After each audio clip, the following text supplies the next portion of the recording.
हर किस्म के रूहानी जिस्मानी मसाइल और वज़ाइफ के लिए पीर इकबाल कुरैशी चैनल को सब्सक्राइब करें। अल्लाह ने उसका जिक्र भी कुरान में कर दिया। अब ये बड़ी हैरान कुन बात है कि सही हदीस में आता है, ला तदखुलुल मलाइका बैतन फीही कल्बुन वला तस्वीर। उस घर में फरिश्ते नहीं आते जहां कुत्ता और तस्वीर अवेजा हो, तस्वीर लटकी हुई हो जानदार की, या कुत्ता शौकिया पाला हो।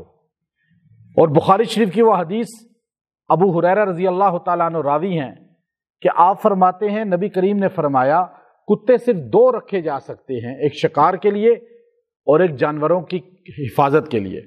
दूसरी रवायत अबू हुरैरा ही की है कि खेती की हिफाजत के लिए भी कुत्ता रख सकते हैं। इसके अलावा वो हदीस सही बुखारी की बताती है, जो शौकिया कुत्ता पाला जाता है, शौकिया घर में उस कुत्ते को पाला और फिर अगला स्टेप वो घर के अंदर, उससे अगला स्टेप बिस्तर के ऊपर साथ, सोफे पे साथ, आज काफिर तो काफिर, मुसलमान साथ बेड पे है, साथ सोफे पे है और हर जगह साथ है, और उसको चूम रहे हैं, अपना जूठा उसको खिला रहे हैं, उसका जूठा खुद खा रहे हैं।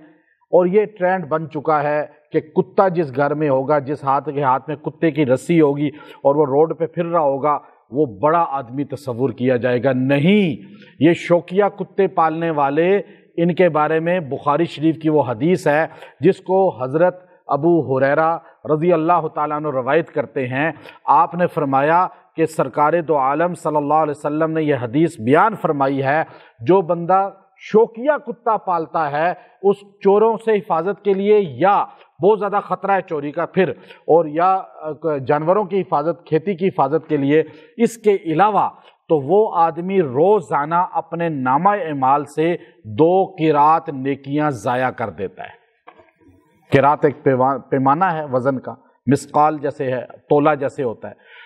अब आप देखिए, जो शौकिया कुत्ता पालते हैं, रोज़ उनका नामा अमाल में से नेकियां निकल रही हैं, खाली जाएंगे दुनिया से, कुत्ते की तरह बन के जाएंगे। फिर क्यों? कि कुत्ते के साथ, जैसों के साथ रहेंगे वैसे हो जाएंगे ना। ये हदीस बुखारी में है। सरकारे दो आलम सल्लल्लाहु अलैहि वसल्लम अनस बिन मालिक रज़ी अल्लाह तआला अन्हु रवायत करते हैं कि कहते हैं कि मैं हजूर अलैहिस्सलातु वस्सलाम के साथ खड़ा था। हजूर अलैहिस्सलाम मस्जिद से बाहर निकले और हजूर अलैहिस्सलातु वस्सलाम जैसे ही बाहर निकले तो आगे एक बंदा खड़ा था, आम सा बंदा, कोई होगा मजदूर टाइप आदमी, जाहिल सा आदमी जिसको दीन का इतना नॉलेज या दुनियावी तालीम नहीं थी। और उसने खड़े खड़े कहा, या रसूलल्लाह क़यामत कब आएगी, क़यामत कब आएगी। लोग ऐसे सवाल कर बैठते हैं ना अक्सर बुजुर्गों से, उलमा से, ऐसे ही जिनका कोई मकसद ही नहीं है सवाल करने का। तो अच्छा, उस आदमी ने एकदम अस्सलाम वालेकुम या रसूलल्लाह कहने के बाद कहा, या रसूलल्लाह क़यामत कब आएगी। हजूर अलैहिस्सलातु वस्सलाम को उसका ये अंदाज पसंद नहीं आया कि ये क्या पूछ रहा है, इसको क्या लगे क़यामत से। अब आपको क़यामत से क्या है, हमें तो अपने अमाल करने चाहिए। तो हजूर ने कहा, तूने क्या तैयारी की है क़यामत के लिए। जब ये कहा तो वो शर्मिंदा हो गया। हदीस के अल्फाज हैं, शर्मिंदा हो गया।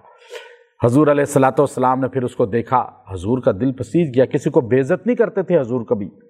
लोगों को बेइज्जत करना, लोगों को जलील करना, ये कभी हमारे नबी की सुन्नत नहीं है।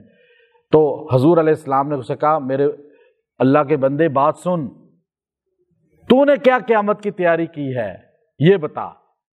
अच्छा ये बता, मेरी एक बात गौर से सुन, क़यामत में तू उसी के साथ होगा जिससे तू प्यार करता है। जब ये लफ्ज़ आपके मुंह से निकला ना तो वो खिल उठा खुशी से, कहने लगा, अल्लाह की कसम या रसूल अल्लाह, मैं दुनिया में सबसे ज्यादा प्यार अल्लाह और आपसे करता हूं। जब ये कहा ना तो हजूर ने फरमाया, फिर अल मरउ मअ मन अहब, तू क़यामत में उसी के साथ होगा जिससे प्यार करता है, और तू मोहम्मद अरबी से प्यार करता है तो क़यामत में मेरे साथ होगा। अनस बिन मालिक कहते हैं, अनस बिन मालिक कहते हैं, अल्लाह की कसम, ये अल्फाज सुनकर हमें इस्लाम लाने के बाद जिंदगी में इससे ज्यादा खुशी कभी नहीं हुई, क्योंकि हम अल्लाह रसूल से प्यार करते थे।